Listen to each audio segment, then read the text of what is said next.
ఏపీలో నెంబర్ 1 నియోజకవర్గం విజయవాడ పశ్చిమ అని ప్రభుత్వం తేల్చింది. మంత్రులు కార్యదర్శులతో జరిగిన సమావేశంలో ప్రభుత్వం ఈ ర్యాంకింగ్స్ ను ఇచ్చేసింది.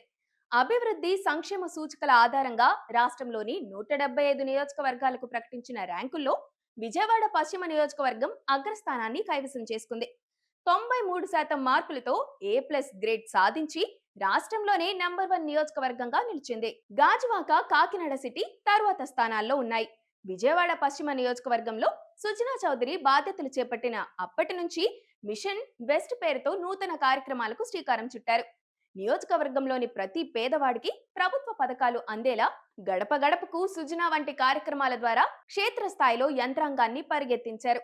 విద్యా వైద్య రంగాల్లో కార్పొరేట్ స్థాయి వసతులు కల్పించడంలో ఆయన చూపిన చొరవ ఈ ర్యాంకింగ్లో కీలకమైన మార్కులను తెచ్చిపెట్టింది. రాజకీయ అనుభవాన్ని పూర్తి స్థాయిలో వినియోగించుకొని రైల్వే స్టేషన్ ఆధునీకరణ, కృష్ణానదీ తీర ప్రాంత అభివృద్ధి, డివిజన్ల వారీగా పార్కుల పునరుద్ధరణ వంటి పనులు క్షేత్రస్థాయిలో ప్రజలకు స్పష్టంగా కనిపిస్తున్నాయి. కేవలం కాగితాల మీద ప్రణాళికలు వేయడమే కాకుండా ప్రతి పనిని స్వయంగా పర్యవేక్షించడం వల్ల పనుల్లో నాణ్యత, వేగం పెరిగాయి. అందుకే నెంబర్ 1 గా నిలిచినట్లుగా కూడా భావిస్తున్నారు.